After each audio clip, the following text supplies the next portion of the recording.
자, 이번 시간에는 서포터 벡터 머신에 대해서 수업을 진행하도록 하겠습니다.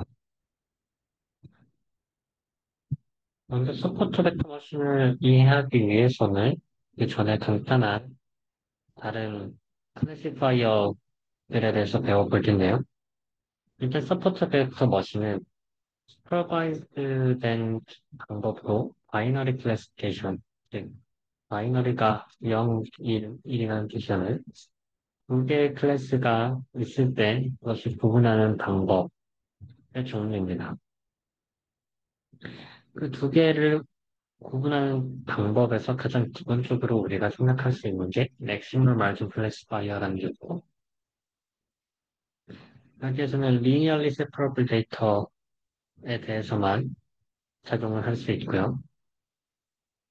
리니어리 세퍼러블 데이터라는 것은 어떠한 빨간색은, 역시 빨간 점과 초록색이 정해 있을 때 이 데이터를 완벽하게 리니어한 형태의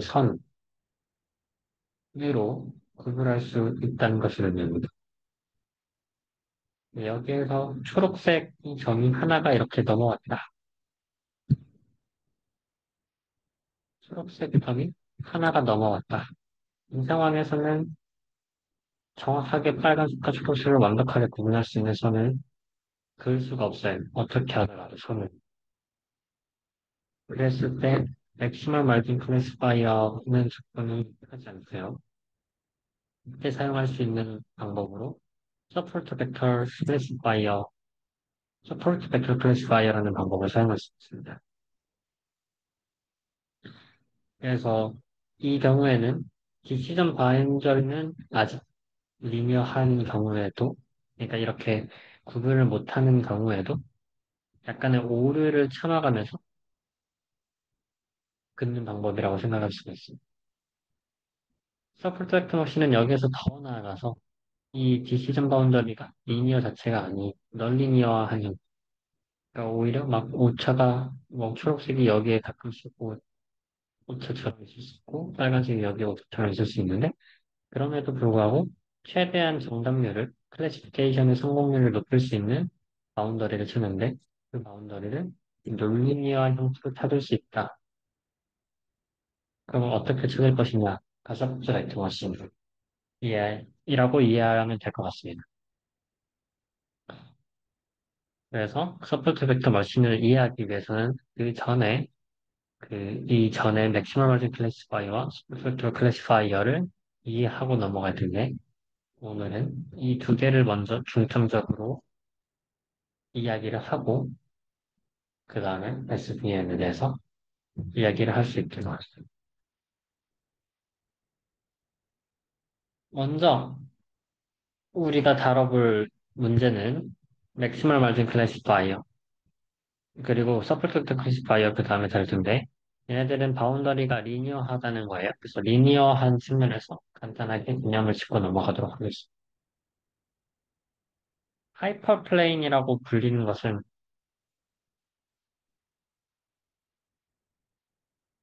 평평한 affine subspace of one dimensional less than its ambient space. 그래서 원래 공간이 있다면 n 차원의 뭐 실수 공간이 있다고 하면은 n-1차원, 한 차원 아래의 공간인데 거기에서 affine subspace입니다. affine이라는 것은 linear과 affine이라는 말에 대해서 우리가 배웠을 것 같은데 linear은 y는 ax라고 하면 affine은 y는 ax 플러스 b라서 바이어스가 있는 형태라고 생각을 하면 그럼 subspace가 무엇이냐? subspace도 뭐 수량대수 이런 수업에서 배웠을 것 같은데 subspace는 벡터 스페이스가 에디션과 스케일러 멀티플리케이션에서 겹쳐 있는 공간이죠. subspace의 공간을 정의를 만족하기 위해서는 어떠한 공간이 있다고 합시다.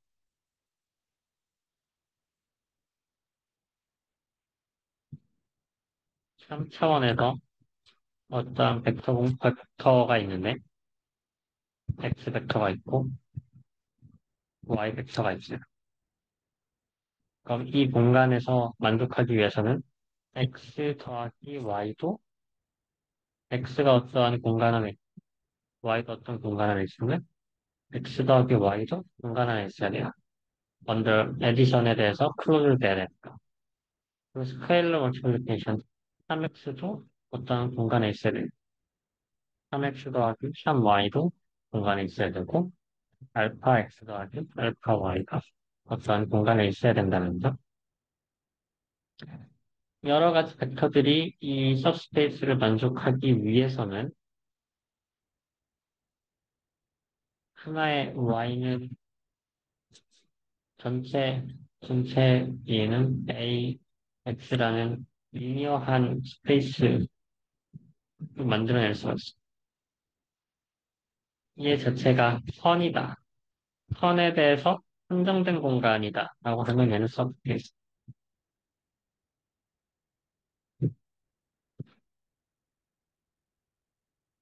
y는 예를 들어 음,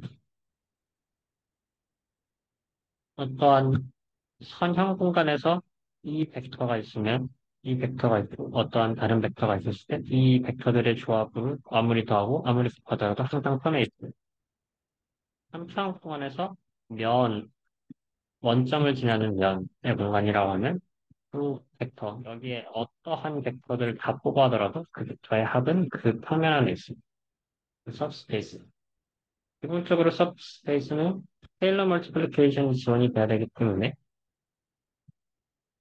알파 x가 공간 안에 있으면 알파 x가 안에 있어야 되는 거잖아요. 그런 측면에서 항상 0을 포함해야 되는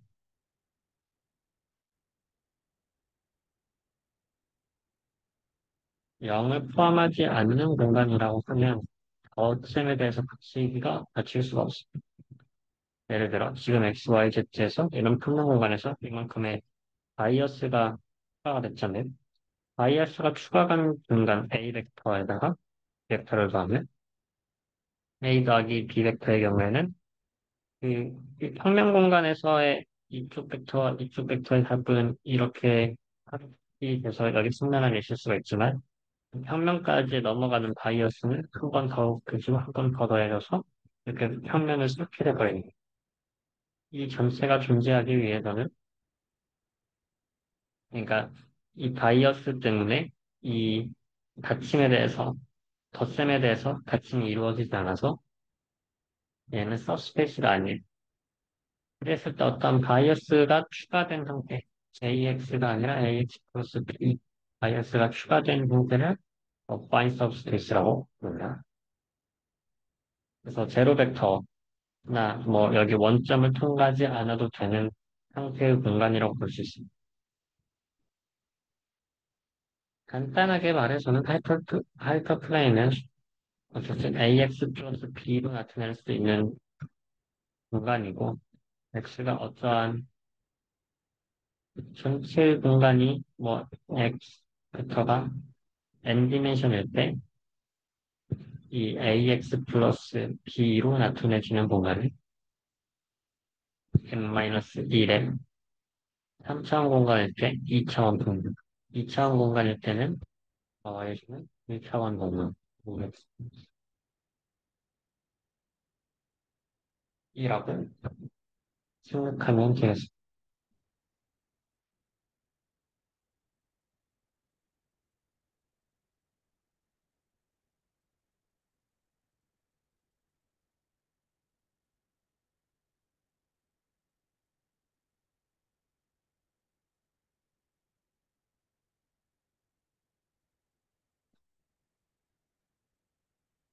a가 아니라 지금 오메가 트랜스포즈라는 벡터 형태로 나타내네요. 그래서 다양한 점들이 있었을 때 오메가 트랜스포즈 x 플러스 b를 나타내는 공간, 이 하이퍼플레인이라고 합시다. 2D에서는 x, y, 보통 2D의 이퀘이션은 y는 ax, b가 라인 이퀘이션이잖아요. 얘를 어차피 스케일해도 똑같으니까 오메가 y를 곱하면 오메가 y를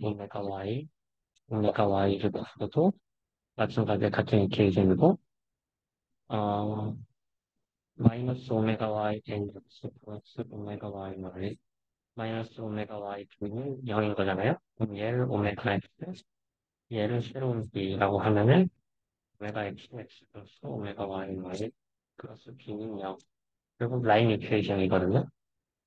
그래서 하나의 표지에서 두 개의 콜터네이트 베리어블이 있을 때 그거를 각각의 파라미터에다가 바이어스를 추가한 이 라인이고 3D에서는 각자 이렇게 또 식 하나로 만들어진 게 플레인이다. 이걸 하이퍼플레인이라고 합니다. 마찬가지로 4D, 5D도 지오메트리의 크게 우리가 생각할 수는 없지만 W, X, X, W, Y, Y, Q, X, Y, Z, P, Q, R 뭐 이런 식으로 쭉 가더라도 더하기 B 뭐 이런 식으로 만들어지는 게 하이퍼플레인 볼 수가 있어요. 그럼 하이퍼플레인의 이퀘이션이 있고 이퀘이션이에서 0보다 크다 혹은 0보다 작다로 우리가 이렇게 세퍼레이팅하는 플레인을 만들어낼 수가 있어요. 그냥 y는 ax 플러스 b다 라고 하면 여기서부터 y는 ax 플러스 b보다 큰 y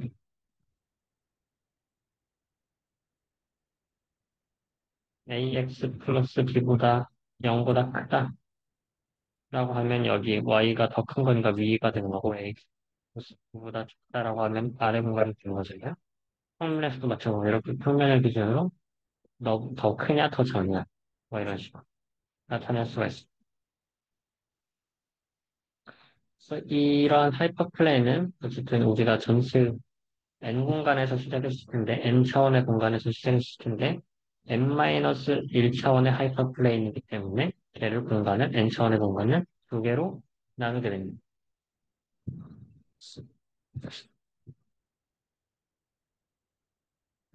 이렇게 두 개의 공간으로 나누는 것은 결국 두 개의 데이터 부분을 이렇게 나눌 수 있는데 활용이 될 수가 있는 거죠. 그래서 이 하이퍼플레인을 클래시파잉 한다는 것은 어쨌든 결국 데이터의 분포가 이러한 하이퍼플레인, 리니어 디시전 바운더리로 나눠질 수 있는 상황에서만 이루어집니다. 비슷한 방법으로 로지스틱 리그레션이 있었는데 로지스틱 리그레션에서도 하이퍼플레인을 격차했어요. 근데 하이퍼플레인을 찾고 여기에서 디시전 바운더리가 우리가 예측을 해서 그 예측에서의 스레솔드를 기반으로 스레솔드가 0.5보다 크면은 뭐 파지티브 0.5보다 작으면은 네거티브 해가지고 이렇게 바운더리를 찾았는데 로지스틱 리그레션으로 찾은 파라미터 셋이 결국 이 하이퍼플레인을 결정하는 리니어 커뮤니티가 아니라 역할을 했습니다. 원래는 리니어 리그레션이었죠. 리니어 리그레션에다가 시그모이더를 추가해서 논리니어리티를 더했더니 그 논리니어리티를 기반으로 그 값에 따라서 리니어 리그레션을 했는데 리니어 리그레션에다가 시그모이드를 추가해서 그 값을 뭐 0.5보다 크냐 0.5가 적냐 라고 하는 게 로지스틱 리그레션이었고 그 로지스틱 리그레션에서 시그모이드 하기 전까지는 결국 우리가 만들어낸 결과는 리니어 리그레션이기 때문에 이 하이퍼플레인이 리니어한 상황이다 라고 생각할 수가 있어요.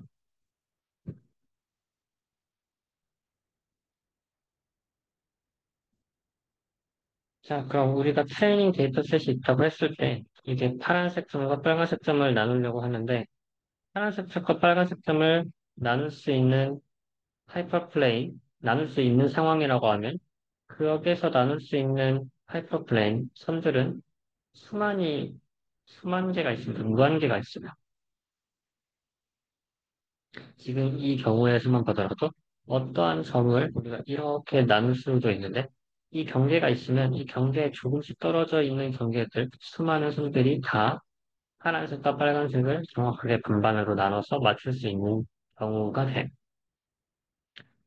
얘네들은 모두 트레이닝 셋에서 완벽하게 파란색과 빨간색을 나누기 때문에 정확하게 같은 성능을 가지고 있다고 볼 수가 있습니다.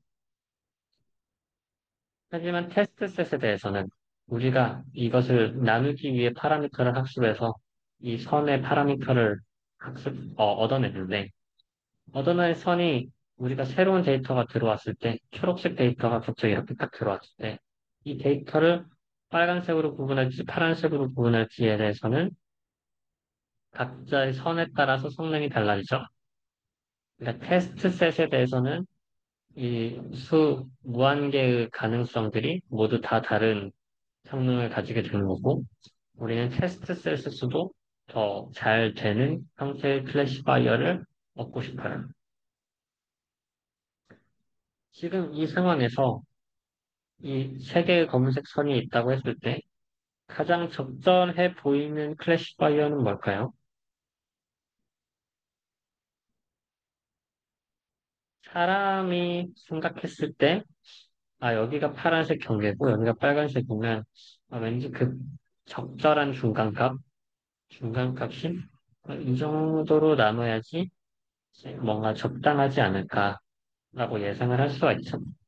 그래서 다른 상황에서의 뭐 새로운 형태의 데이터가 왔을 때 여기는 파란색이라 생각하는 게 좋을 것 같고 여기는 빨간색이라고 생각하는 게 좋을 것 같고 뭐 이렇게 판단을 할 수가 있어요. 물론 실제랑은 다를 수 있습니다. 실제로는 파란색 데이터가 만약에 우리가 모르지만 나중에 알고 보니 추가적으로 데이터를 더 줄이겠더니 파란색이 이렇게 될 수도 있어요. 그럼 우리가 원하는 형태의 클래시파이어는 이거겠죠? 모르지만 데이터가 어떻게 들어올지 모르지만 모르는 상황에서 지금 가지고 있는 트레이닝 셋 중에서 제일 가능성 있는 괜찮아 보이는 형태의 선을 어떻게 찾을까? 결국 테스트 셋에 대해서 제너럴라이제이션을 잘 하고자 하는 건데 그걸 어떻게 잘 할 수 있을까에 대한 질문을 답을 하려고 하는 그 과정에서 맥시멀 말진, 이 하이퍼플레인이라는 알고리즘이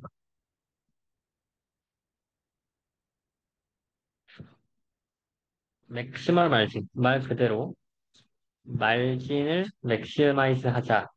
그런 형태의 하이퍼플레인을 찾자라는 뜻입니다. 그럼 말진이 뭐냐? Smallest distance between point and hyperplane. 그러니까 어떠한 하이퍼플레인이 있을 때 우리가 가지고 있는 트레이닝 데이터 셋 포인트에서 데이터 셋과 하이퍼플레인까지의 거리를 말진이라고 정의합니다. 그럼 말진에 대해서 계산을 할 수 있게 되는데요. 먼저 하이퍼플레인의 언바이스된 형태에 있을 때를 계산해 봅시다. 하이퍼플레인이 오메가 트랜스포즈 X 플러스 B는 0으로 쓸 수 있었는데 지금은 바이어스가 0인 상태라서 언바이어스라서 오메가 트랜스포즈 X는 0이라는 식이 있어요. 즉 얘는 원점을 통과하는 형태의 하이퍼플레인입니다. 직선이라면 XY 코드에서 0을 지나는 평면이라면 XYZ에서 이 0,0,0을 지나는 하이퍼플레인이라고 볼 수가 있겠죠. 여기에서 이 하이퍼플레인이 나타내는 식은 오메가 트랜스포즈 X, 오메가 트랜스포즈 X의 식에서 오메가는 오메가가 이 하이퍼플레인의 오르토고널한 벡터입니다.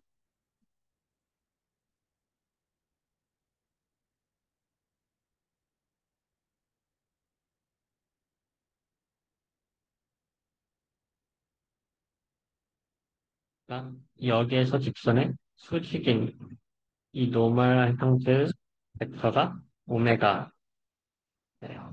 여기 직선, 평면에서 수직인 벡터가 오메가예요.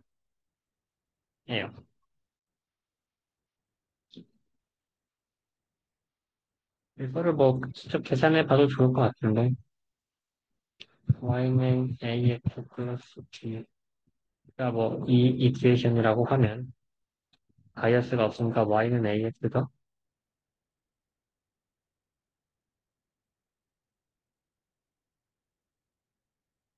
그럼 x의 벡터가 다시 y로 써져 있는 거니까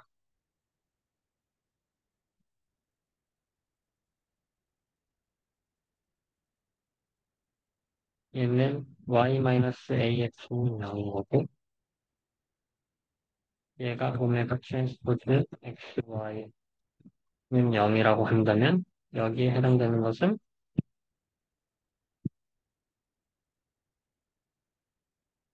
마이너스 a 1,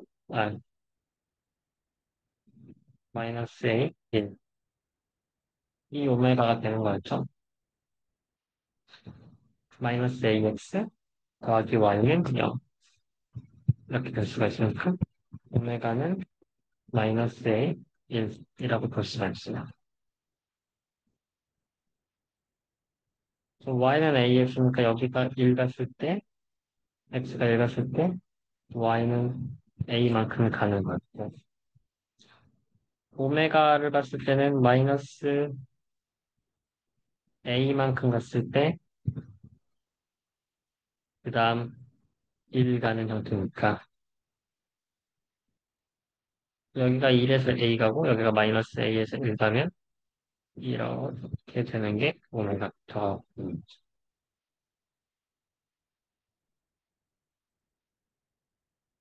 즉, 오메가가 이 하이퍼플레인, 오메가 트랜스포즈 x는 0이라는 게, 이 라인, 혹은 플레인, 혹은 뭐 그 이상의 차원의 리니어한 서브스페이스를 만들어내는 건데, 거기에서 오메가가 하는 것은 역할은 노멀 벡터입니다.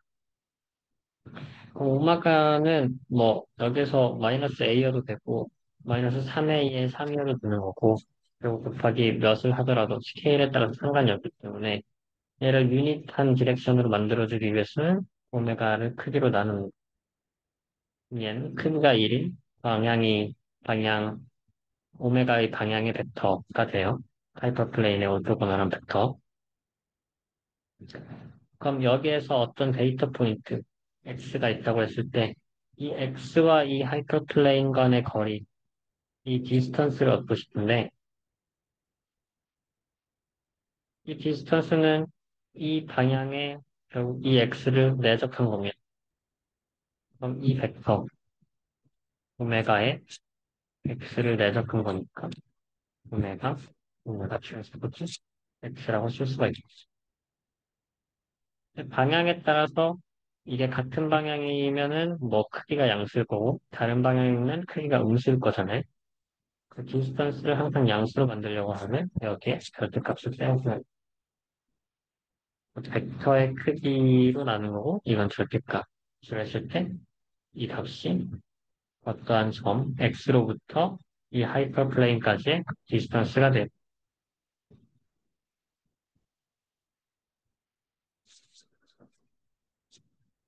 추가로 우리는 더 확장돼서 어, 이건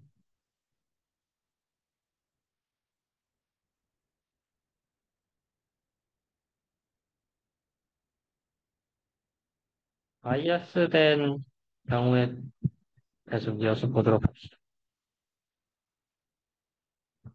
바이어스 된 상황에서의 거리는 우리가 2차원이라고 했을 때 이게 원래는 오메가 트랜스포즈 X였는데 B만큼 바이어스가 됐다. 그 오메가 트랜스포즈 X 플러스 B라고 볼 수가 있겠죠? 이게 평행해야 되는데 B만큼 증가시켰어.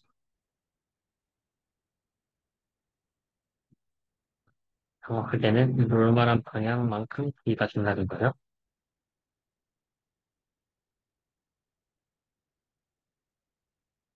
이랬을 때 어떠한 점 X에서 여기 하이퍼플레인까지 거리는 아까 오메가 트랜스포즈 X였어. 그리고 이 하이퍼플레인과 하이퍼플레인 사이의 거리는 B만큼 바이어스가 추가됐는데 그 방향이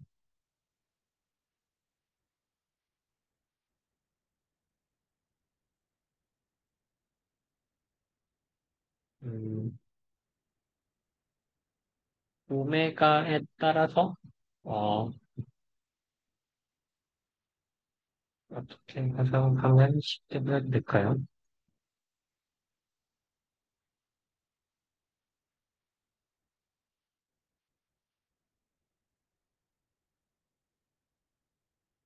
이 하이퍼플레인까지의 거리가 뭐 B 바이어스 나누기 오메가의 크기라고 합니다.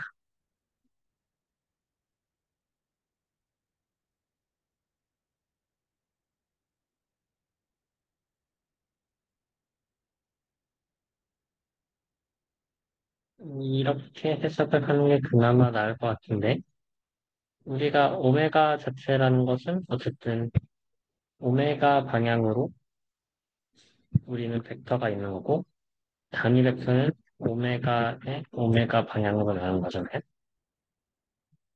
여기에다가 이건 단위 방향을 나타내는 거고, 이 단위 방향에다가 실제 움직인 거리는 이만큼 움직이게 되는데,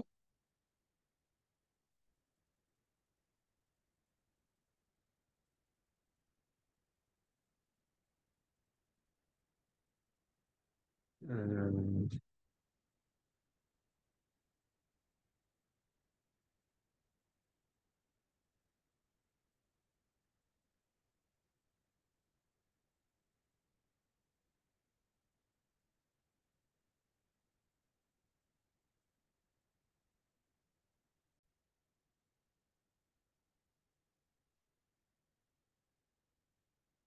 약간 직관적으로만 설명을 해보도록 하겠습니다. 설명이 조금 어려워지는 것 같아서. 근데 공식을 그냥 원래 뭐 식대로 계산을 하면은 뭐 이구를 할 수 있을 것 같기는 한데, 원래 이 식 y는 ax 플러스 b라는 식이 있다고 합시다. 이 차원에서 그런 측면에서 0은 ax 마이너스 y 플러스 b니까 맨 아까처럼 어, a 마이너스 xy 플러스 b가 오메가 트랜스포즈 x 플러스 b가 들어가시면 여기에서 x부터 여기에서 x는 붙어있는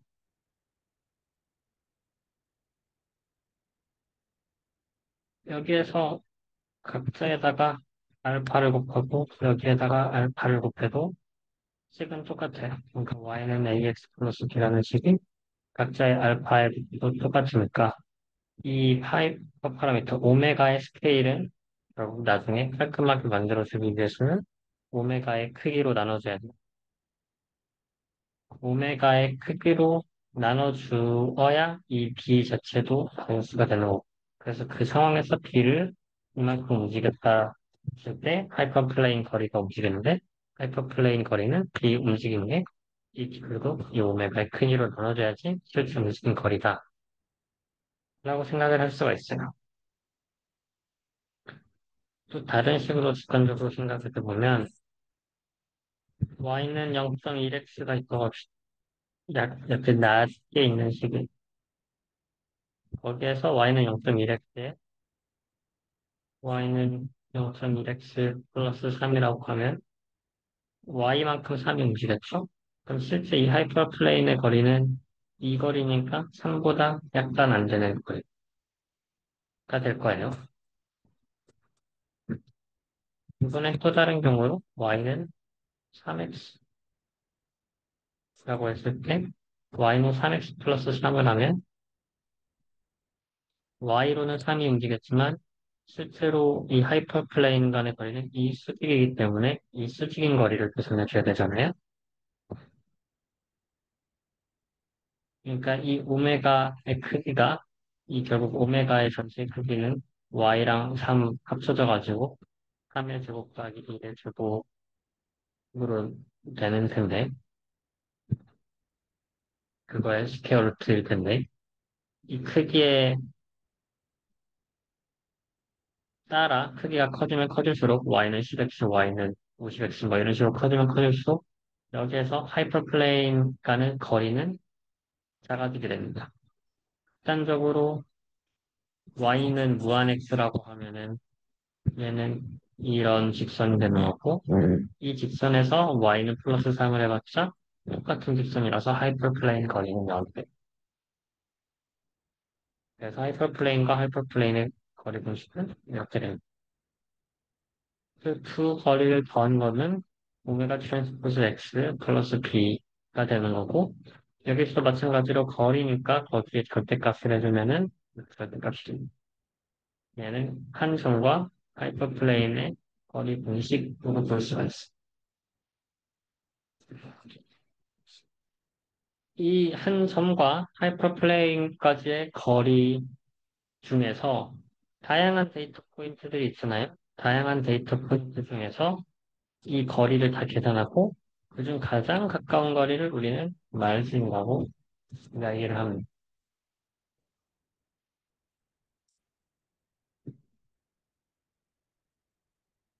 그래서 어떠한 하이퍼플레인을 우리는 결국 처음부터 선택을 했어야 됐냐?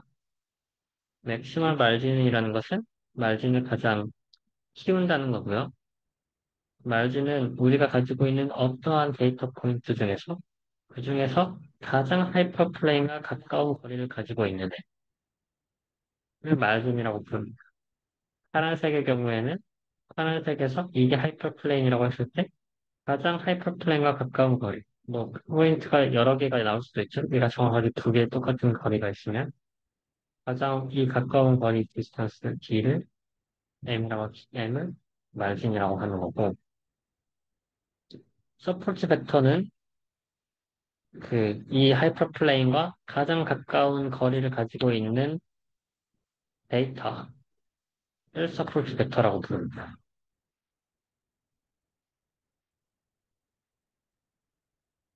그래서 파란색에 대해서는 네, 파란색에 대해서가 아니라 모든 데이터에 대해서 파란색과 빨간색이랑 상관없이 지금은 우리가 말림이 여기에서 똑같은 데이터 거리가 3개나 있는 건데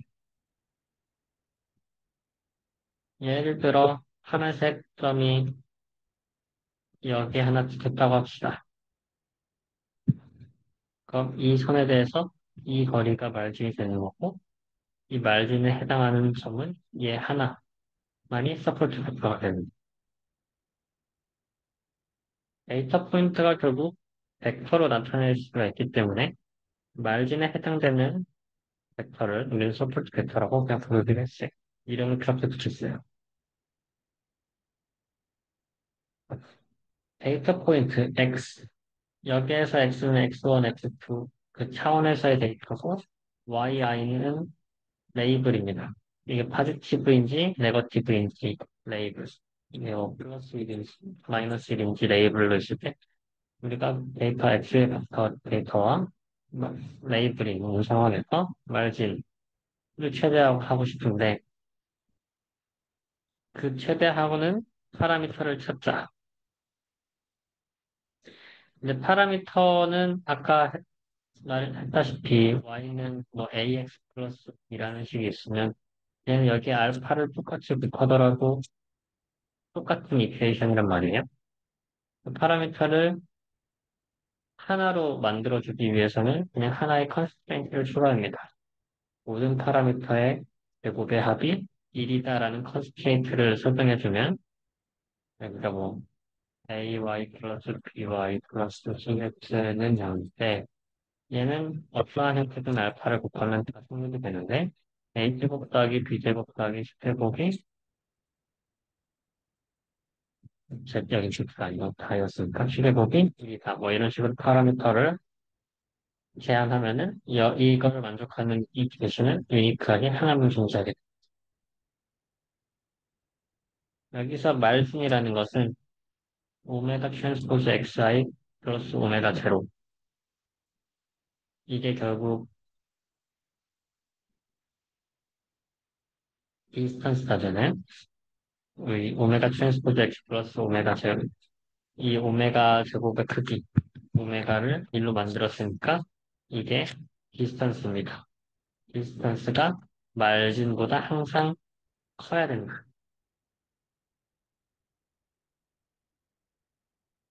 그러니까 모든 데이터에 대해서 각자의 모든 데이터는 우리는 각자의 모든 데이터에서 모든 데이터는 이 말진 이상의 거리를 가지게 되고 그 상황에서의 말진을 최대화하는 형태의 라인, 이 하이퍼 파라미터를 찾아서 하이퍼 플레인을 만들자라는 형태의 옵티마이즈 문제로 만들어낼 수가 있어요. 말했다시피 이 컨스트레인트는 이걸 well-defined 된 유니크한 옵티마이즈 문제로 만들기 위해서 설정돼요.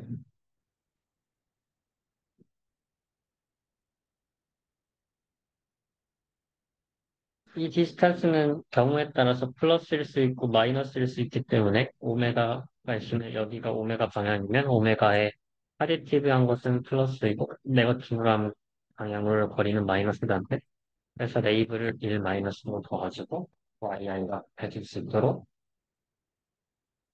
이니퀄리티 이퀘이션을 만들었습니다.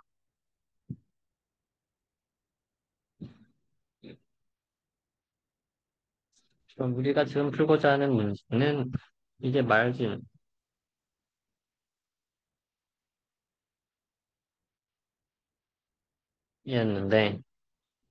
여기 결국 우리 오메가 크기는 1로 만들었으니까 얘는 뭐 1이라고 생각할 수가 있고 결국 이 데이터의 거리 x부터 하이퍼플레인까지의 거리를 맥시마이즈 하는데 오메가 크기를 1로 만족하면서 동시에 다른 모든 데이터 포인트들이 그 말진보다 이상의 거리를 막봐야 된다라는 옵티마이션 프로블럼이 되었습니다.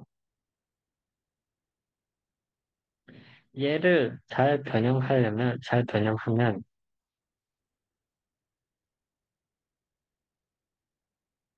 결국 어쨌든 오메가의 크기에 따라서 상관없이 이 오메가는 사실 어떠한 형태의 파라미터이고 크기랑 상관없이 이 식의 그 상대적인 이퀘이션만 중요한 거잖아요. 그랬을 때 이번에는 오메가를 1로 고정하는 게 아니라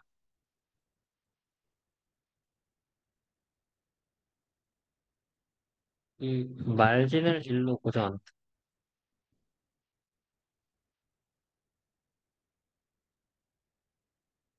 그럼 말진을 1로 얘를 각자를 다 말진으로 나눠준 형태라고 했을 때 그때의 오메가가 있을 거예요. 그럼 그러니까 이 이퀘이션 자체를 전체를 m으로 나눠주면 얘는 m분의 오메가, 얘는 m분의 오메가 제로가 된 거겠죠. 오메가는 어차피 스케일에 상관이 없으니까 이건 그대로 써줄 수가 있어요. 뭐 m분의 오메가로 바뀐 오메가라고 했을 때 그럼 여기서 바뀌는 것은 오메가의 크기입니다. 이걸 말진이 어쨌든 동일한 값이라고 생각했을 때 여기에서는 이 말진 자체가 하나의 값으로 나눴으니까 그럼 여기에서의 거리에 영향을 미치는 것은 얘가 말진이 되는 거예요. 얘를 똑같이 말진으로 나눠서 1로 나눴으니까 오메가 트랜스포즈 xi 플러스 오메가 제로의 최소값, 최소값이 말진인데 그게 1로 된 거예요. 그러니까 얘 자체가 1이 된 거죠. 최소일 때 최소의 데이터 포인트에 대해서 그 상황에서의 똑같이 맥스 이 문제를 푸는 거라고 볼 수가 있고 오메가의 크기가 분모에 있으니까 얘는 민 오메가라고 볼 수가 있어. 그럼 이 민 오메가를 크기를 최소화하는 것은 오메가 제곱의 크기를 최소화하는 거랑도 동일하기 때문에 이러한 형태의 옵티마이즈 문제로 바꿔 풀어도 똑같은 문제로 볼 수가 있어.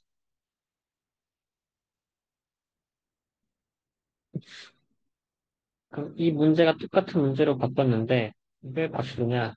얘는 쿼드라틱한 코스트 펑션이고 얘는 어파인, 리니어 어파인 어, 한 아주 얘도 쿼드라틱한 형태의 이니퀄리티 이퀘이션이잖아요. 우리가 QP에 대해서 옵티마이션 배울 때 잠깐 배웠었는데 쿼드라틱한 코스트 펑션이고 이퀄리티 컨스트레인이 어파인이고 이니퀄리티 컨스트레인이 또 콘벡스하다.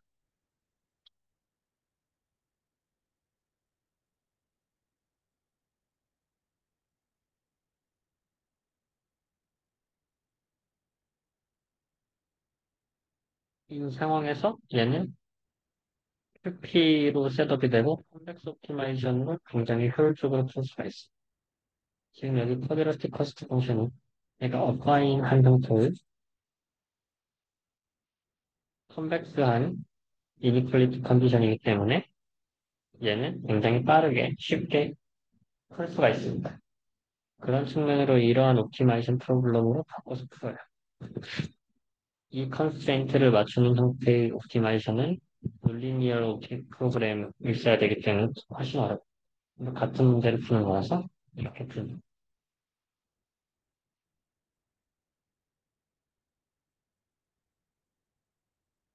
이게 맥시멀 마진 하이퍼플레인이고요. 그러니까 하이퍼플레인까지의 최소의 거리 마진을 만드는 형태의 그러니까 마진을 최소화하는 최대화하는 형태의 하이퍼플레인을 찾자. 그게 우리가 이 구 데이터를 잘 구분하는 형태의 하이퍼플레인이거든. 수많은 하이퍼플레인이 나눌 수 있지만 여기에서 만약에 이것도 하이퍼플레인이고 이것도 가능한 하이퍼플레인인데 K는 수식에서 여기에서 하이퍼플레인 보라색은 말진이 이만큼인 거리잖아요. 이만큼 아니면 이만큼 수직인 거리일 거고 여기에서 하이퍼플레인에 대해서는 뭐 여기 데이터에서 이만큼 수직일 텐데 이 말진보다 원래 지금 검은색에서 했었던 이 말진이 최대니까 이 최대화되는 상태의 하이퍼플레인을 찾자. 그러니까 맥시멀 말진 하이퍼플레인. 맥시멀 말진 하이퍼플레인에서는 가장 큰 문제가 모든 데이터에 대해서 그 말진 이상의 디스턴스를 가져야 돼요. 모든 데이터가 적어도 말진 이상으로 띄어져 있어야 되는 거고, 한 데이터라도 이렇게 넘어가 있으면, 컨셉 사이드로 넘어가 있으면, 말진이라는 것 자체가 정의가 안 돼서 대단히 없는.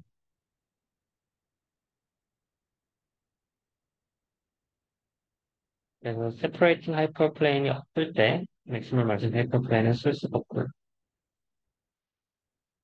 더불어 가장 가까운 데이터 한 포인트에 대해서만 사용하기 때문에 걔네들을 뭔가 거기 근처에 포인트가 생긴다거나 뭐 이런 식으로 발생하면 하이퍼 플랜이 크게 바뀔 수가 있어. 그 트레이닝 데이터에 조금 더 오버핏 될 수가 있고 왜냐하면 말진과 그 말진을 결정하는 하이퍼 플레인이 단 한 개 아닌 두 개, 그냥 정말 가까운 포인트만으로 결정이 되는 거기 때문에 그런 측면에서 조금 더 로버스트하게 근처의 여러 데이터 포인트를 이용해서 세퍼레이팅 하이퍼 플레인을 결정하는 게 더 좋을 수가 있죠. 그런 방식으로 나온 알고리즘이 서포트 벡터 클래시파이어입니다.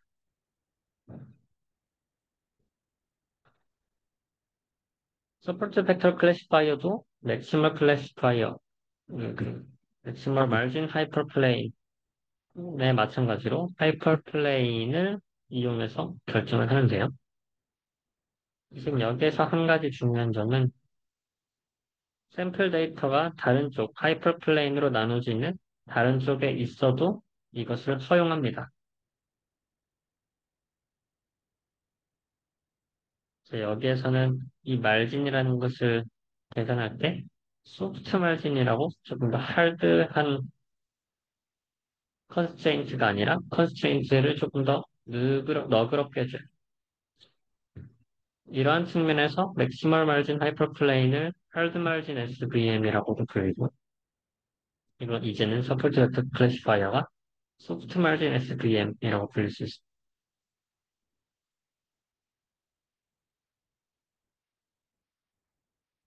소프트 마진에 대해서 어떻게 정의를 할 거냐? 마찬가지로 우리는 각자의 X 데이터가 있고, 그 XI가 레이블된 데이터가 있는데, 똑같이 말진을 맥시마이즈 할 거예요.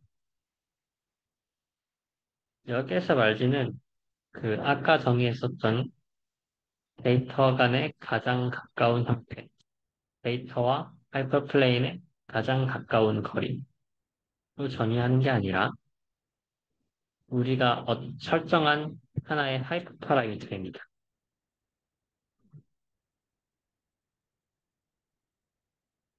하이퍼 파라미터에서, 그러니까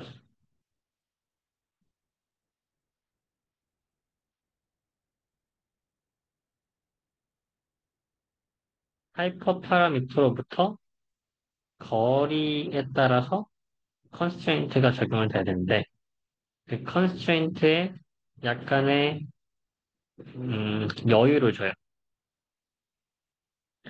그러니까 지금 아까 이건 레이블은 플러스 1, 마이너스 1이니까 어떠한 플러스 방향인지 마이너스 방향인지의 거리인 거고, 결국 거리 정보는 오메가 트랜스포즈 xi 플러스 b입니다.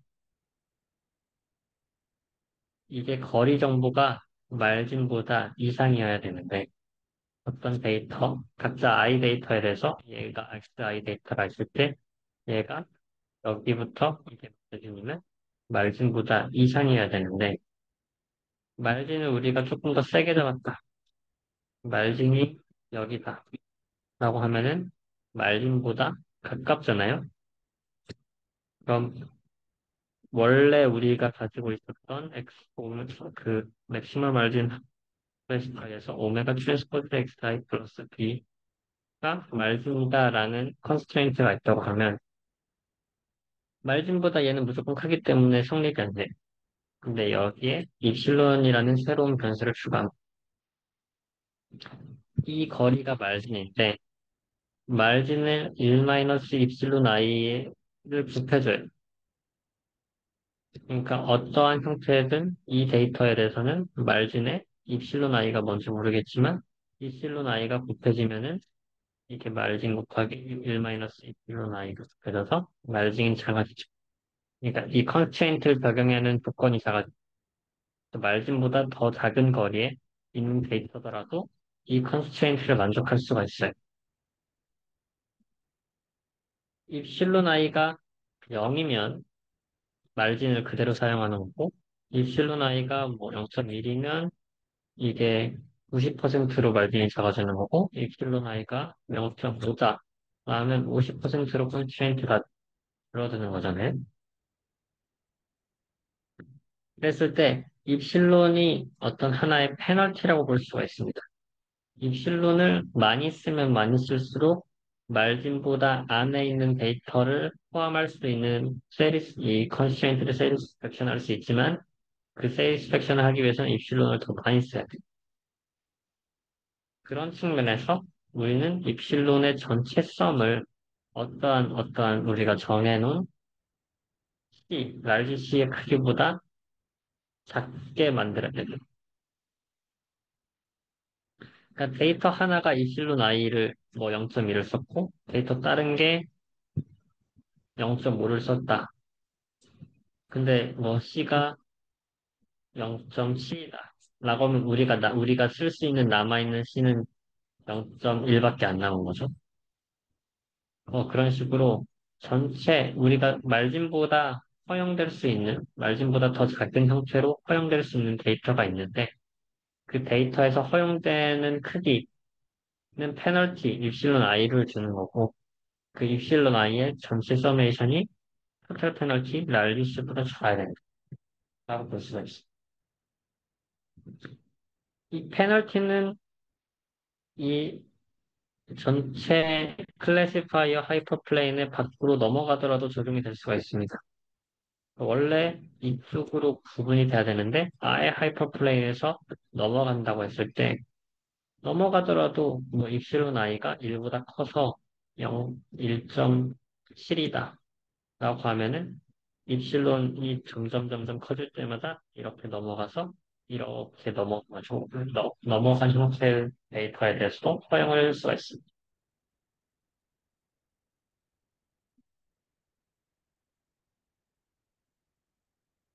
그런 측면에서 입실론이 0면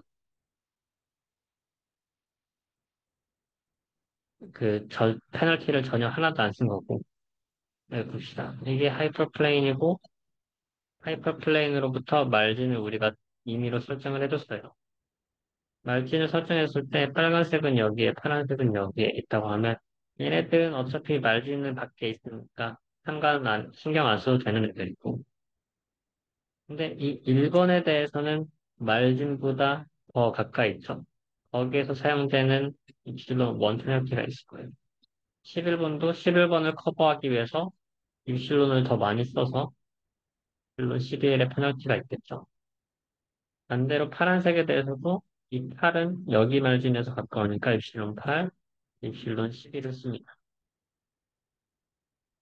입실론이 0보다 크다는 것은 말진을 바이올릿 해가지고 그만큼의 페널티를 받았다는 거고 여기서 더 나아가서 입실론이 1보다 크다는 것은 애초에 우리가 나누려고 했었던 하이퍼플레인의 반대쪽 사이드에 있다. 더 큰 페널티를 당연히 더 주는 거죠. 입실론이 크니까. 그랬을 때 우리가 줄 수 있는 최대의 페널티라는 게 정해져 있는 상황에서 이 말진을 맥시마이즈하고 옵티마이션 프로그램으로 볼 수 있습니다. 우리가 결국 튜닝하는 형태의 파라미터는 이 C예요. 페널티를 얼마만큼 허용해 줄 것입니다. 그래서 C가 결국 얼마만큼 많이 틀려도 되냐인 거고 많이 틀려도 되게 해준다고 하면은 말진이 당연히 커지겠죠. 말진이 커진다는 것은 말진 안에 들어가 있는 틀린 데이터들이 많아진다는 건데, 틀린 데이터들이 많아지더라도 그만큼 우리가 페널티 허용이 많으니까 괜찮은 거예요. 반대로 허용을 하나도 안 해주겠다라고 하면은 우리가 그 전에 했었던 허용을 하나도 안 해줘야 되니까 무조건 모든 데이터들이 말진 밖에 있어야 되지. 맥시멀 말진 스페시파이어.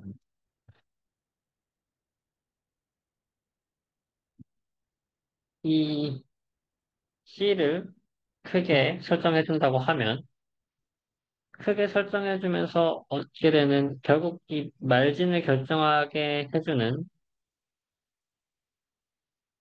데이터는 그러니까 말진은 말진 안에 있는 페널티 받은 데이터에 의해서 그 C 크기에 의해서 이렇게 결정이 되는 거잖아요.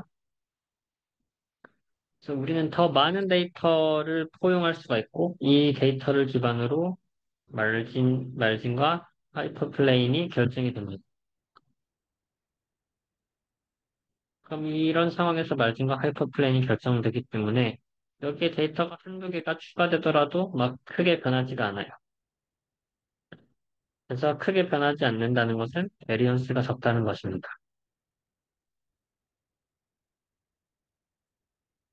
대신 그만큼 바이어스가 커요. 그러니까 하이퍼플레인이 실제로 우리가 조금 더 정확하게 하려고 하는 것보다는 많이 떨어질 수가 있다.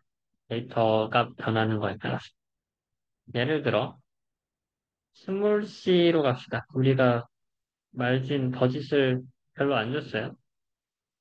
버짓을 별로 안 줬으면은 말진이 그만큼 작아들게 되고, 왜냐면 다른 웬만한 많은 데이터들이 다 말진 밖에 위치해야 되니까, 말진 안에 있어서 이 페널티를 받게 되는 데이터를 점점 줄여야 돼요.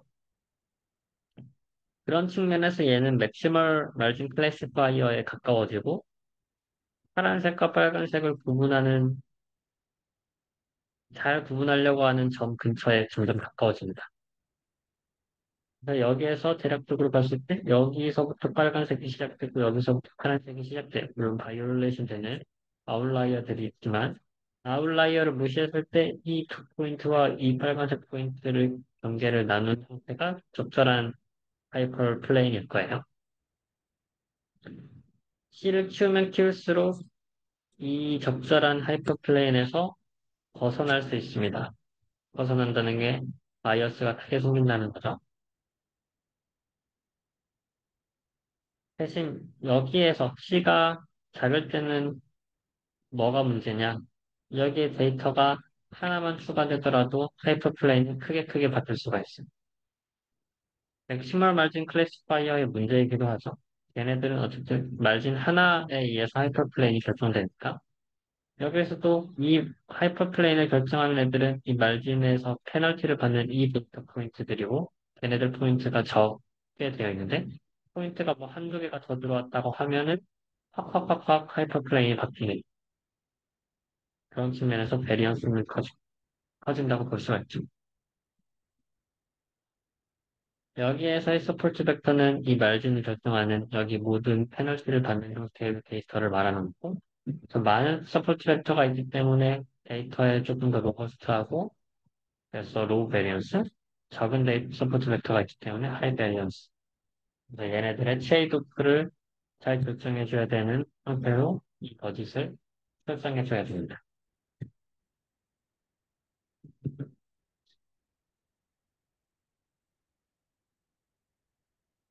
서포트 벡터 클래시파이어를 사용한다고 하더라도 우리는 이제까지 계속 리니어한 선형 형태의 디시전 바운더리를 이용을 했어요. 그러나 지금 같이 뭐 이러한 데이터를 봅시다. X1과 X2로 되어 있는데 빨간색, 초록색을 데이터를 구분하려고 하면 얘는 어떠한 선을 딱 하나 그었을 때 정확하게 그쪽 위는 초록색, 그쪽 아래는 빨간색을 구분해낼 수가 없어요.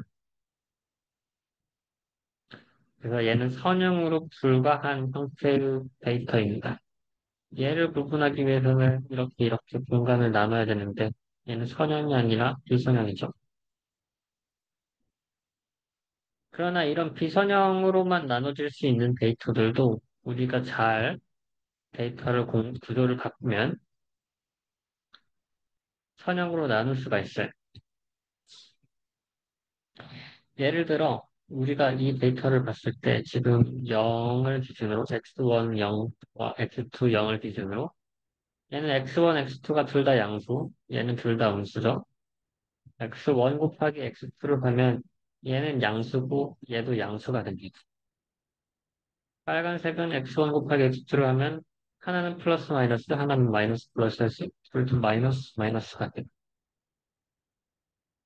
그래서 이 데이터를 x1, x2, x1 곱하기 x2, x1, x2, 그리고 z축을 x1 곱하기 x2로 놔두게 되면은 이러한 형태로 데이터가 플롯이 되고 이렇게 데이터가 나눠지죠.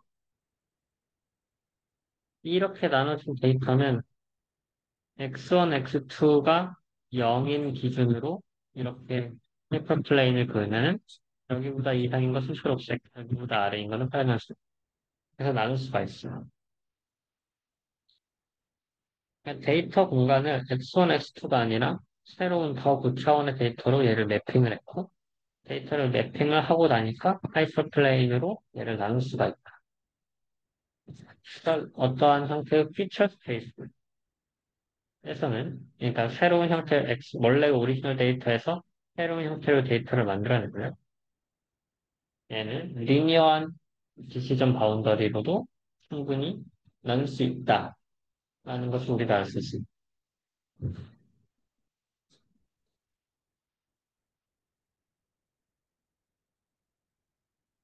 그래서 오리지널 데이터가 x1, x2, xn, n 차원의 데이터라고 했을 때 얘를 x1제곱, x2제곱에서 xn의 제곱으로 데이터를 고차원화 시켰어요. 그 고차원화 시키고 나서 서포트 벡터 클래시파이어를 합니다. 그럼 이 2차원까지의 데이터에 대해서 2차원의 데이터를 리니어라이즈를 하고, 그러니까 얘는 더 고차원에서의 하이퍼플레인을 리니어 클래시파이어를 만든 거죠. 그때 만든 클래시파이어를 오리지널 데이터 스페이스에서 보면은 얘는 2차원이니까 이 이퀘이션 x 더하기 x1 제곱 더하기 하는 이퀘이션이 결국 여기에서 클래시파이어가 엘립스가 된대. 2차원이면은 엘립스가 되는 거고,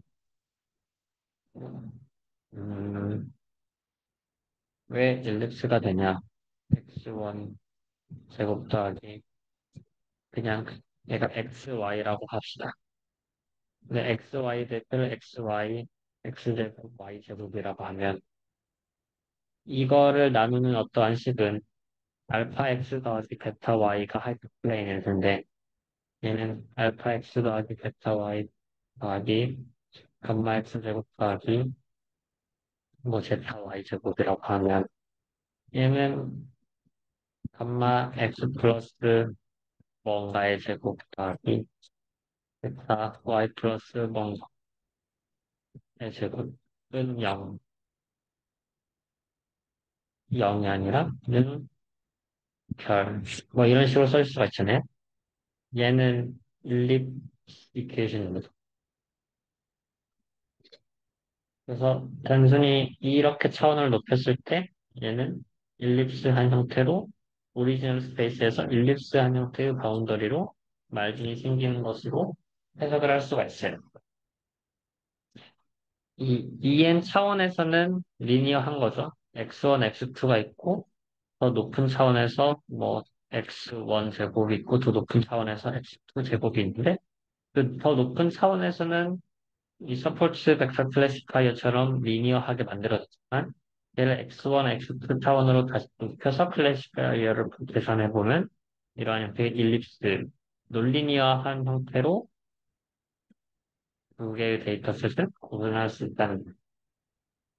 그랬을 때 이러한 데이터, 지금 빨간색과 파란색이 입틀해 있는데 그걸 더 좋은 형태로 구분을 할 수가 있죠.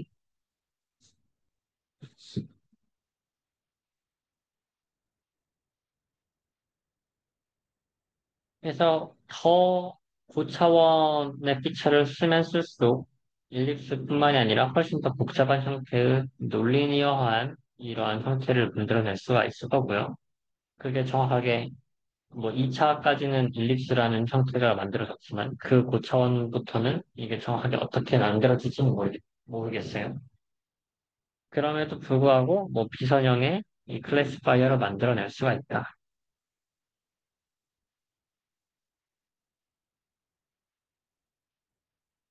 이게 SVM의 기본적인 원리입니다. 리니어 클래시파이어를 또 리니어한 형태의 클래시파이어로 확장하죠.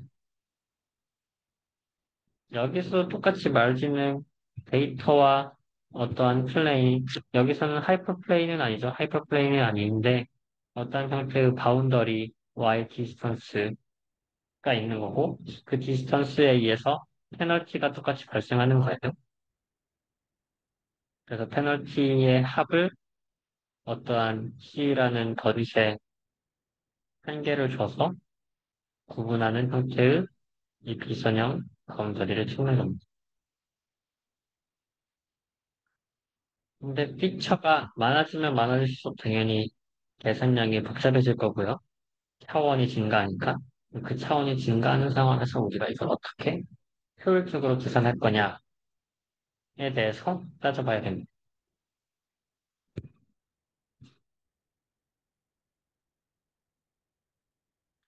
그때 우리가 사용하는 스킬이 커널 펑션이라는 거예요. 사실 저번 시간에 뭐랬죠? 저번 시간에 펜션 리덕션을 하면서 PCA를 하고, 사실 PCA, 리니어 PCA만 했는데, PCA 확장형으로 커널 PCA까지 들어가서 논리니어한 형태의 PCA까지도 배웠어야 되는데, 배우지를 못했는데, 여기에서 어쨌든 커널이라는 게 처음 등장하고, 지금도 커널이라는 것을 사용할 거예요. 이 커널이라는 스킬은 다양한 머신러닝 알고리즘에서 사용이 될 수 있는 스킬이에요.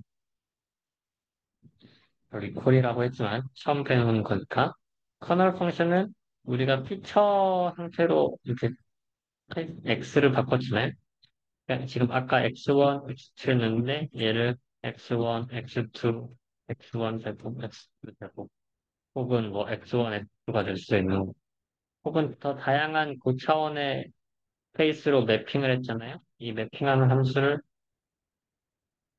파이라고 합시다. 그럼 커널 펑션은 이 x1과 x2의 데이터에서의 내적, x1 내적 x2 두 데이터 간의 상호관계가 이렇게 내적일 텐데 매핑된 상황에서의 내적, x1 내적, 매핑된 데이터의 내적을 커널 펑션이라고 부릅니다.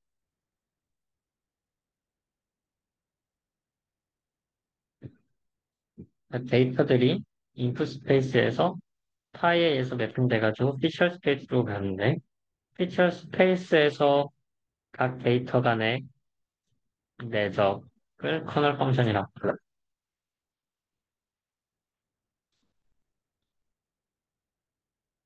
그럼 커널 펑션이 왜 어떠한 의미를 가지고 있냐? 리니어 서포트 벡터 머신, 즉 우리가 했었던 맥시멀 마진 클래시파이어나 그 소프트 마진을 사용했었던 이름이 뭐죠? 서포트 벡터 클래시파이어의 경우에서는 하이퍼플랜을 사용했었는데 여기에서 오메가는 결국 옵티마이션 프로그램을 봤을 때 XI에 대해서 비례한 형태의 파라미터가 만들어지는 거라고 볼 수가 있었어요. 볼 수가 있어요. 근데 이거에 대한 공식적인, 제대로 된 수학적인 유도는 옵티멀리티 컨디션을 계산해야 되는데, 라그랑지안을 이용해야 돼가지고, 이 오메가가 이런 꼴로 나온다라는 게 나올 수가 있지만, 그냥 간단하게만 생각해보면, 서포트 벡터 머신이라는 것은, 어쨌든 우리가 이 벡터 머신, 서포트 벡터를 통해서 하이퍼플레인을 결정을 하잖아요. 근데 하이퍼플레인을 결정하는 형태의 데이터는 결국 이 xi일 거고,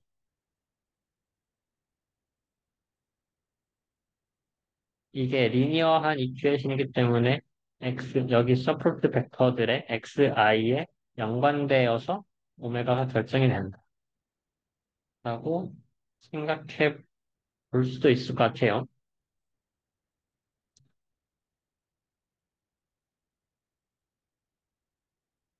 각자의 데이터.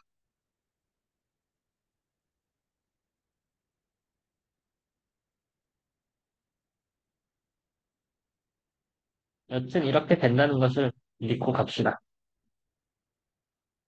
오메가는 그 서포트 벡터 데이터들의 조합으로 결국 결정이 된다.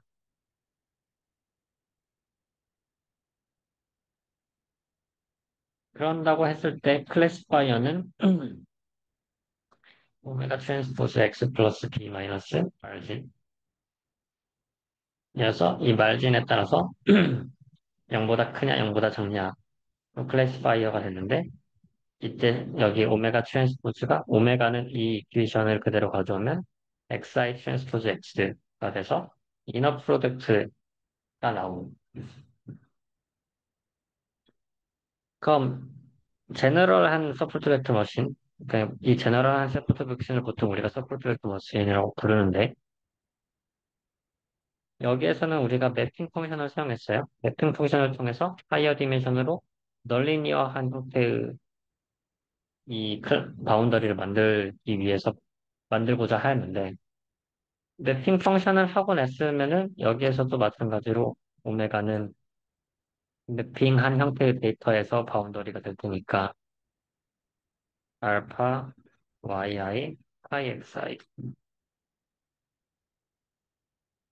그럼 여기에 마찬가지로 오메가 트랜스포즈에 xi가 붙으면 여기에 트랜스포즈가 붙으니까 알파 i, yi, 파이 i, 파이 xi, p, 파이 xi. 이게 똑같이 xi 트랜스포즈 x가 파이 xi 트랜스포즈 파이의 이퀘이션으로 바뀌어요. 이것을 우리는 커널 펑션이라고 정의했습니다.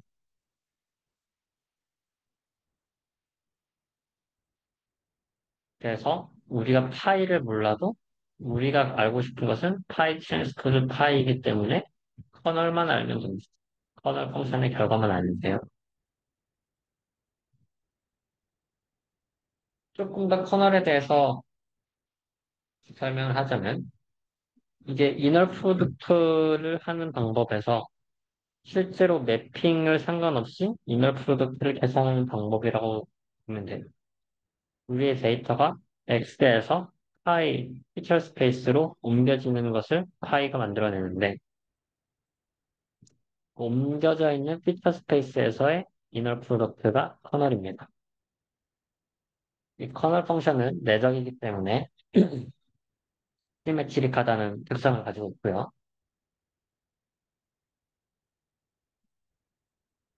또 내적이기 때문에 파지티브 세미 데피니트의 특성을 가지고 있습니다. 다양한 커널 펑션을 생각해 볼 수가 있는데 뭐 폴리노미얼 같은 경우에는 뭐 이 원래의 내적에다가 뭐 바이어스 추가한 거에 폴리노미얼 어떤 뭐 제곱, 세제곱 형태의 커널을 생각해 볼 수가 있고요. RDF 커널, 가우시안 커널, 얘가 사실 제일 많이 쓰이는 커널이긴 한데 얘의 특성은 두 데이터가 근처에 있으면 근처에 있을수록 큰 값을 가지고요. 그 데이터가 같다라고 했을 때 가장 큰 값을 가지고 그 데이터가 멀어지면 멀어질수록 점점 작아지는 형태입니다. 근데 얼마만큼 작아지냐? 이게 가우시안 익스포넨셜하게 작아지는데 얼마만큼 작아지냐 한 결정한 것을 이 시그마가 결정을 하죠. 시그모이드한 커널도 뭐 다음과 같이 만들어낼 수가 있고요. 컬널을 만들어낼 수 있는 형태의 함수들이 뭔가 특징이 있어요. 일단 컬널은 기본적으로 시메트릭 해야 되고 파지티브 세미디피니트 해야 되고 이런 특징이 있어야 되고 특징에 맞추는 상황에서 다양한 컬널 펑션들을 만들어낼 수가 있는데 또 컬널 펑션들을 뭐 하나 만들어냈으면 컬널 펑션들의 조합은 컬널 펑션이고 컬널 펑션을 더해도 컬널 펑션을 될 수 있고 거기에 뭐 스칼라를 곱한다거나 컬널 펑션끼리 곱하더라도 컬널 펑션이 돼요.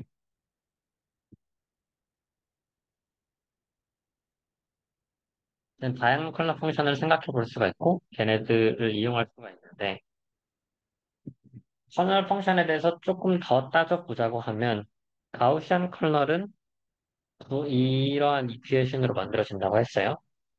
이 이퀘이션은 결국 그 두 데이터가 얼마만큼 가까웠냐, 먼냐에 따라서 컬러의 크기가 결정이 되는 건데, 그 컬러이라는 것은 그 피처된 상태의 스테이트 스페이스에서의 내적의 크기가 컬러인데, 그럼 이 컬러를 만들어주기 위해서 우리가 피처 맵으로 바꾸는 트랜지션 매핑 펑션은 어떻게 되냐를 생각했을 때 1차원을 기준으로 얘는 매핑 펑션이 x가 있으면 x를 파이로 했을 때 바뀌는 형태가 무한 차원의 피처 벡터가 돼요. 그 무한 차원의 피처 벡터가 어떠한 상수 곱하기 뭐, 이 exponential 곱하기 1, x, x 스퀘어, x 평승 쭉 해서 이게 무한계로 이어지는 형태의 벡터라고 생각할 수가 있습니다.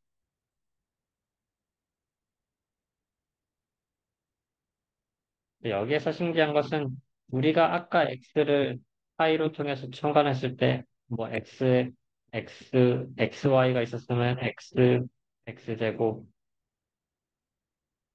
y제곱, 뭐 아니면 뭐 xy 여러 개 몇 개만 추가해서 하이 디멘셔널로 피처 스페이스를 만들었잖아요. RBF를 사용한다는 것은, RBF 커널을 사용한다는 것은 커널 자체가 이러한 피처 맵을 이미 결정을 하고 정의한다는 건데, 그 피처를 했을 때 정의할 수 있는 각자의 이 디멘션이 무한계라는 겁니다. 무한 차원이라는 것은 결국 우리는 뭐 이걸 이해해 볼 수는 있지만 아무도 쓰지 않아요. 피처 스페이스 자체가 무한 차원으로 갔기 때문에 그럼 거기에서 사용할 수 있는 우리가 x제곱 y제곱 x제곱 y제곱을 쓰면 얘가 결국 피처 스페이스가 단순히 하나의 차원이었잖아요. 무한 차원을 쓰면은 그만큼 훨씬 더 많은 형태의 널리니어한 바운더리를 만들어낼 수가 있다는 거겠죠. 그런 측면에서 이 커널이 장점을 가지고 있습니다.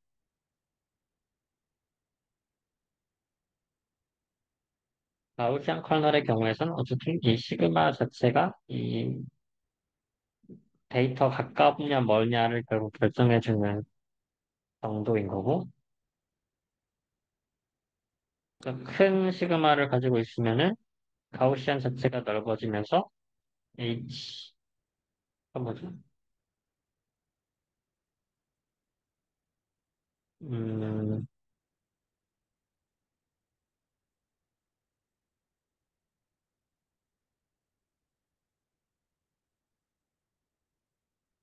적었던 것을 까먹어서 H가 뭘 의미하는지 모르겠지만, 그 커널 자체가 어쨌든 시밀러리티 XI와 XJ의 데이터의 시밀러리티를 잘 계산해주는 형태라고 해석할 수가 있는데 데이터가 가까우면 가까울수록 당연히 커널 풍선의 크기가 커지고 데이터가 멀면 멀어질수록 커널 크기가 작아지니까 스무드 레이지 그러니까 뭐 데이터가 멀더라도 적당하게 비슷한 시밀러리티가 높고 그런 측면에서 포함하는 데이터가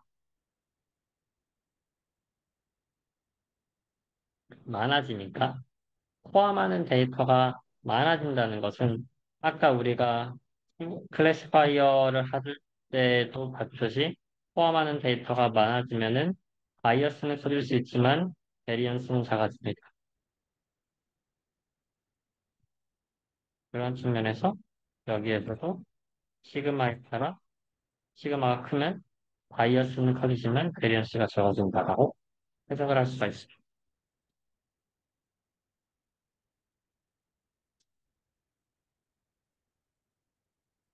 그래서 SVM은 아까 계산했던 상태로 이 오메가가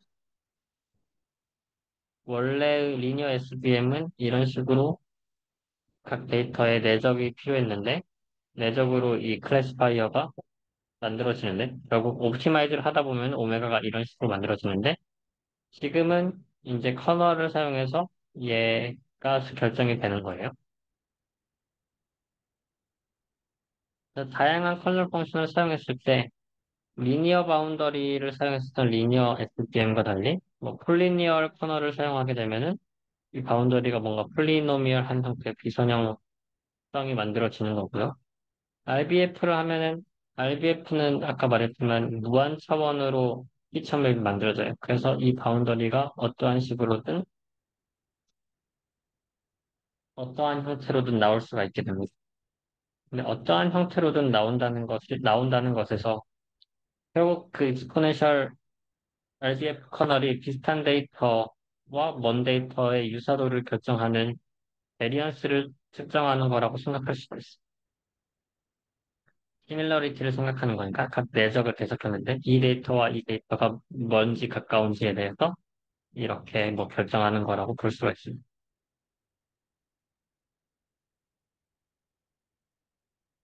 시그모이드 커널, 아까 뭐 다양한 커널에 만들었고 이 커널을 뭐 사용하더라도 결과가 뭐 비선형 바운더리는 만들어질 수 있는데 일반적으로 사용되는 커널은 아니에요. 일반적으로는 그냥 대부분 RBF를 사용합니다. 여기에서의 말지는 결국 우리는 하이퍼플레인과 데이터 간의 거리였잖아요. 네, 여기에서도 마찬가지로 얘를 무한 차원의 X 디멘션으로 보내버리고, 거기에서 클래시파이어 이렇게 일직선으로 생기면 그 클래시파이어와 무한 차원으로 매핑된 데이터 간의 거리를 최소화시키는 건데 여기에서 최소화시킬 때 결국 사용되는 것은 각 데이터 간의 시밀러리티 커널에 의해서 결정이 되는 거고 그 커널 지금 알기 위해서는 시그마에 의한 파라미터여서 이 여기에서 이렇게 뭐 말진이 생길 텐데 시그마에 따라서 말진이 점점 커져가지고 얘네들까지 비슷하게 되냐 아니면 시그마가 적어서 말진이 타이트해지냐 뭐 이런 차이가 발생한다고 해석할 수 있습니다. 커널 스페이스를 우리가 완벽하게 이해하기는 어렵고 네, 커널 스페이스에서의 바운더리를 찾고 그걸 다시 여기로 리니어 원래의 데이터로 굽기를 했으니까 그런 상황에서 우리는 논리니어한 바운더리를 만들어낼 수 있다. 이 정도로만 이해해도 될 것 같아요.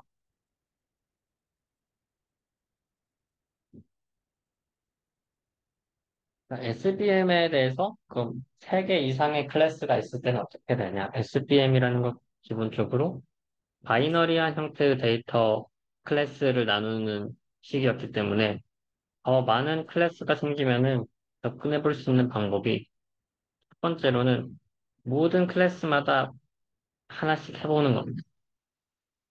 초록색 클래스가 있고 빨간색 클래스가 있으면 얘를 나눈 형태의 클래시파이어를 생각해 볼 수가 있죠. 이게 초록색, 빨간색을 나누는 클래시파이어. 또 이제 파란색 데이터를 가지면 얘네들을 나누는 클래시파이어. 그리고 파란색과 빨간색을 나누는 클래시파이어. 그래서 각자의 데이터에 대해서 원오원 어차피 바이너리 클래스를 하는 거니까 이렇게 만들어낼 수가 있는데 K개의 클래스라고 하면은 K에서 두 개를 선택하는 형태의 서포트 벡터 머신을 필요하기 때문에 클래스가 많아지면 많을수록 훨씬 더 많은 클래시파이어를 이용해야 돼서 복잡해집니다.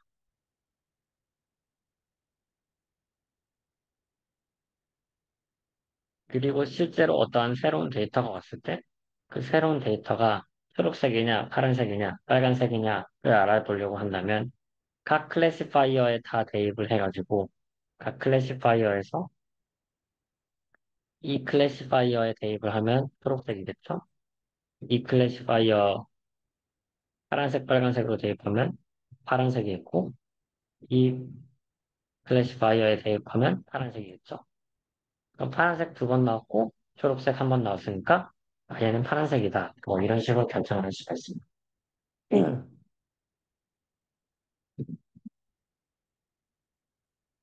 또 다른 방법은 하나 대 전체를 놔두는 겁니다. 그래서 초록색 대 다른 2개 클래스를 합쳐가지고 초록색 대 초록색이 아닌 걸 하나로 SVM을 나누고 아니면 빨간색 대 빨간색이 아닌 거, 파란색 대 파란색이 아닌 거로 나누는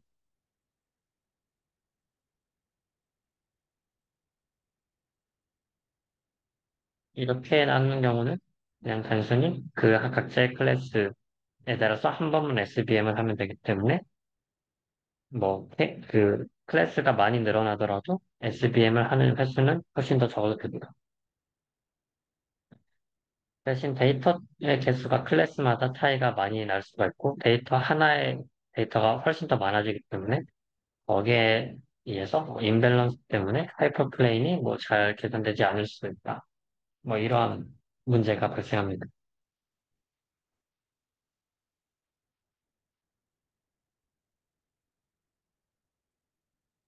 하나의 데이터가 왔다고 했을 때 빨간색 대 빨간색 아닌 거 하면 빨간색 아닌 게 됐고 파란색 대 파란색 아닌 걸로 하면은 파란색이 됐고 초록색 대 초록색 아닌 걸로 하면 초록색 아닌 게 됐으니까 그럼 얘는 파란색이라고 생각을 할 수가 있죠.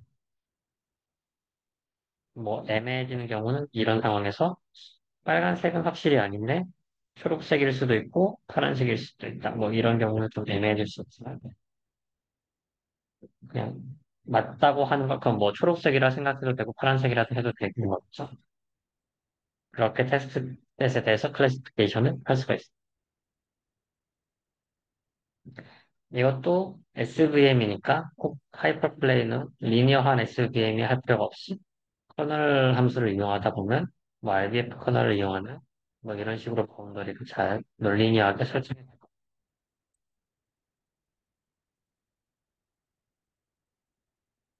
그래서 전체적으로 SVM에 대해서 정리를 하자면 음, 우리가 맨 처음에 배웠던 게 맥시멀 마진 클래시파이어였고 여기서 말진이 무엇인지 그리고 말진을 맥시마이즈 하기 위해서 어떻게 옵티마이제이션을 하는지에 대해서 배웠어요.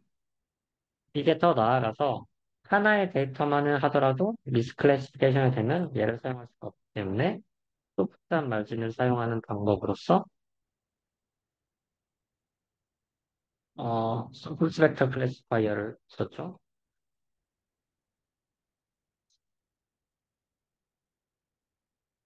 여기에서는 전체 버짓이라는 파라미터를 통해서 얼마만큼 이게 우리가 페널티를 허용할 것이냐 또 똑같이 리니어 하이퍼플레인을 이용해서 나누긴 했지만 그래도 버짓을 기반으로 뭐 로버스트함을 얻을 수 있었습니다.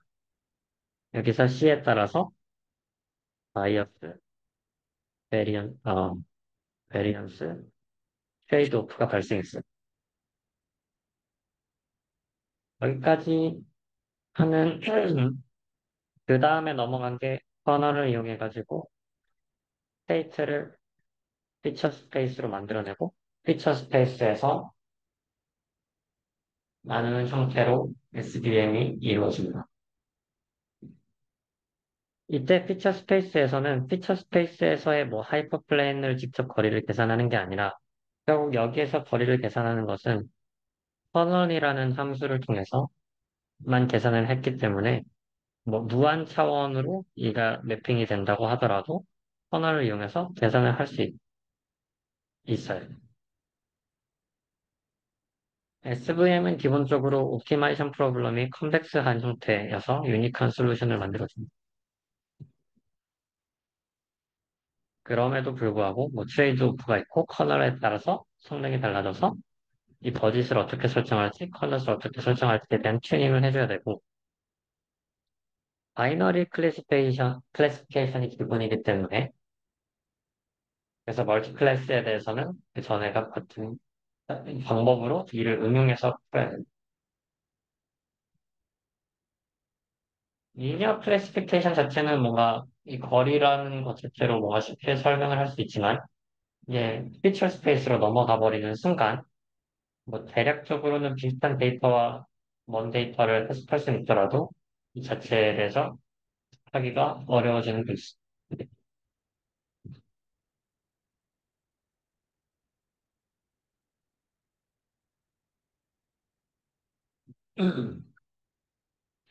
조금만 더 가서 이건 그냥 살짝살짝 컨셉으로만 보도록 합시다. 우리가 커널 스페이스를 이용했는데 커널을 이용해서 조금 더 피처 스페이스로 가가지고 이거 계산을 해서 원래 SVM 알고리즘이 만들어졌는데 과연 이런 커널 트릭이 과연 진짜로 우리가 사용해도 되는 것인지 옵티마이제이션을 하는데 옵티마이제이션과 뭐 레귤러이제이션을 이 머신러닝 자체를 하는 스페이스 자체가 우리가 피처 스페이스라는 전혀 모르는 형태의 스페이스에서 진행이 되잖아요. 그게 수학적으로 말이 되는지에 대해서 따지기 시작하려고 하면 이 RKTS라는 거에 대해서 배워야 됩니다. RKTS는 HS가 힐버트 스페이스고요. 힐버트 스페이스 중에서 약간 특별한 힐버트 스페이스인데 어떠한 조건을 만족하냐? 컬러 펑션이 피처로서의 활동을 하고 reproducing property를 가지고 있습니다. reproducing kernel 힐버트 스페이스가 RKHS. 그럼 reproducing 힐버트 스페이스가 일단 뭐냐? 힐버트 스페이스라는 것은 이너 프로덕트가 가능한, 내적이 가능한 형태의 공간인데 거기에서는 커스 시퀀스 리미트가 성립이 돼야 돼. 컴플리트 돼야 되는 성립이 돼야 돼.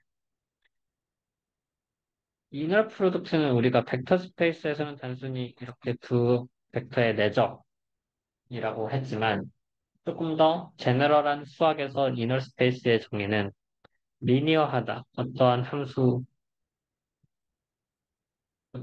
두 개가 있을 때 그 두 개가 실수값을 만들어내는 스칼라 값을 만들어내는 함수인데 두 밸류가 리니어하다. 알파 1 플러스 F1 더하기 알파 2 F2가 G라고 하면 여기 힐버트 스페이스에서 이 내적은 각자 하나, 둘로 나눠주기. 두 번째로 시메트릭하다. 그러니까 원래 지금 벡터 스페이스에서 베리어블의 리니어 그 내적도 A 플러스 B 내적 C A 트랜스포즈 C 더하기 B 트랜스포즈 C 이렇게 리니어한 게 있고 A 트랜스포즈 C는 T 트랜스포즈 A 바뀌는 특성이 있잖아요. 근데 얘는 베리어블 벡터에 대해서 한 거고 여기에서는 펑션에 대해서 내적을 합니다. 어떤 F와 B라는 펑션에 대해서 내적이라는 게 애초에 실버트 스페이스라는 것 자체가 펑션에 대한 공간이고 그 공간에서 펑션의 내적이 정의가 그때 리니어가 시메트릭한 조건이 생기고 실버트 스페이스에서 그 펑션에 대해서 내적한 것은 항상 0 이상이다. 얘네들이 둘 다 0일 때 펑션이 0일 때만 펑션이 0이다. 또 커시 시퀀스 리미츠라는 것은 그 스페이스라는 것 자체가 결과적으로 어떠한 뭐 수렴되는 커시 시퀀스라는 것은 점차적으로 수렴되는 시퀀스 수열인데 그 수열되는 게 최종적으로 결정이 됐을 때 수렴이 됐을 때 그 스페이스 안에 있어요.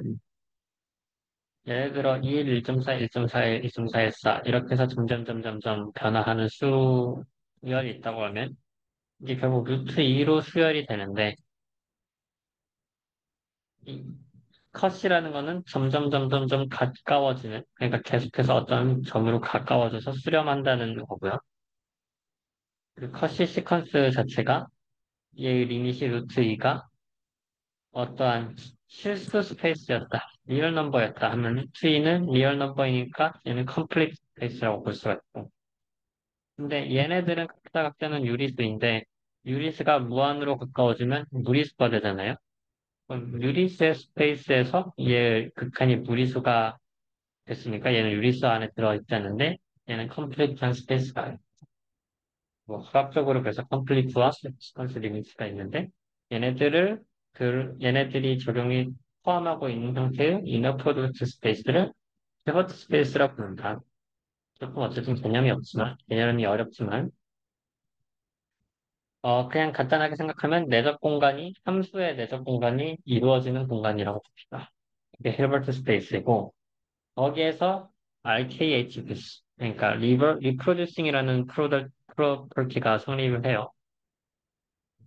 펑션에 대해서 우리는 힐버트 스페이스의 내적이 펑션에 대해서 이루어지고 있는데, 어떤 펑션 X에 대해서 펑션 값을 얻고 싶은데, 그 값을 그 펑션에 대한 내적만으로 알아낼 수 있다는 것. 그러니까 펑션의 값을 직접적으로 x를 넣어서 구하는 게 아니라 내적이 펑션 힐버트 공간 안에서 내적으로 정의가 되는데 그 내적이 원래의 펑션과 커널 펑션에 들어가는 x의 데이터의 내적으로 정의될 수 있다. 그러니까 reproducing property입니다.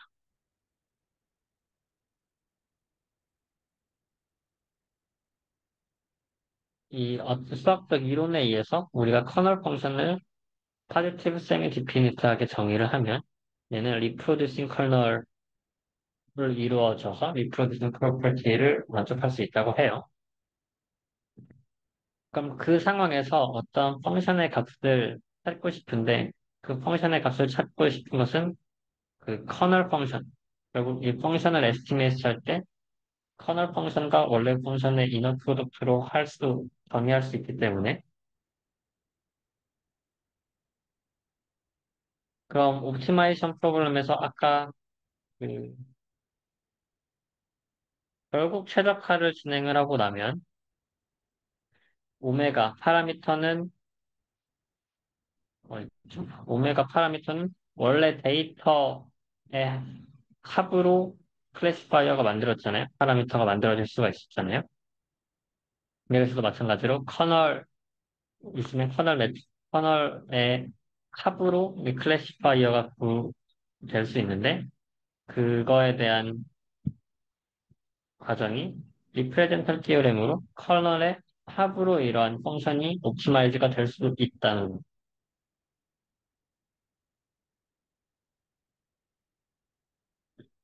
그런 측면에서 어떠한 형태의 우리가 시메트릭하고 파지티브 세미 데피니트한 컬러를 만들면은 걔 자체가 리프로듀싱 컬러 헤르트 스페이스라는 것을 만들어내고 우리는 그 매핑 펑션이나 펑션 스페이스에 대해서는 알 필요는 없어요. 그냥 컬널 자체가 그걸 만들어내니까 우리는 컬널만 잘 정의를 해주면 돼요. 그럼 컬널을 잘 정의해주면 거기에서 매핑 펑션을 조사할 필요 없이 여기에서의 옵티마이제이션 프로블럼을 리프레젠턴 디어렘에 의해서 데이터 포인트만 이용하면은 얘네들이 계산이 될 수가 있다. 우리가 여기에서 원하고 있는 피처 스페이스에서 클래시파이어를 만드는 펑션을 만들어내는데 이 펑션이 그러니까 데이터 스페이스가 매핑이 됐으니까 파이X가 되잖아요. 파이X가 무한 차원일 수가 있고 무한 차원의 데이터에서 얘네들을 구분해 줄 수 있는 형태의 펑션을 찾고 싶었던 건데 그 펑션을 찾고 싶을 때 우리는 이 무한 차원의 데이터 가지고 계산을 해줄 필요가 없이 그냥 데이터 포인트의 자체만으로 데이터 포인트의 값을 이용해서 계산을 하는데 그때 이용하는 것은 그냥 컬널만을 이용해서 계산할 수가 있다. 그러니까 원래의 데이터의 컬널이잖아요. 매핑된 형태의 데이터에서 뭔가 이루어지는 게 아니라 원래의 데이터, 유한한 차원에서의 데이터에서 컬널 펑션만으로 이용해서 이 클래시파이어를 계산할 수 있다라는 게 리프레젠트 티오리입니다. 두 이론에 의해서 매적이라는 게 그러니까 옵티마이제이션을 그럼 피처 맵에서 해도 상관이 없다는 거고요. 이 힐버트 스페이스에서 고장 이게 정의되는 이 크기가 결국 어떤 펑션이 얼마만큼 복잡하게 만들어지는지에 대해서 결정을 합니다. 그래서 이 크기, 결국 컬널을 정의할 때 펑션에 대해서 이 힐버트 스페이스의 크기를 정의를 할 때 결국 이 크기가 컬널에 의해서 영향을 미칠 텐데 거기에서 뭐 시그마를 잘 결정을 하다 보면은 이게 얼마나 스무스하게 데이터를 피팅할 수 있을지 아니면은 스무스하지 않게 급격하게 변하는 형태로 볼 수 있는지를 이 RKHS 놈으로 파악을 할 수가 있다. 이것보다는 RKHS에서 그러니까 커널을 이용해서 우리가 계산을 하는 게 힐버트 스페이스라는 공간 안에서 계산이 되는 거지만 이게 수학적으로 정당하다. 그래서 SVM이 정당하다라는 정도만 알면 될 것 같습니다. 조금 더 궁금하신 분들은 RKTS에 대해서만 한 수업이 있어요. RKTS 플러스 그래서 수학적으로 조금 어려운데 그래도 궁금하시면 한번 찾아보시면 좋을 것 같고 SVM을 제대로 이해하기 위해서는 어쨌든 컬널을 잘 이해를 해야 되니까요. 그 컬널에 대해서 한번 더 살펴볼 수 있고 다른 형태의 SVM 렉처 노트도 참고해 보시면 좋을 것 같습니다. 이상입니다.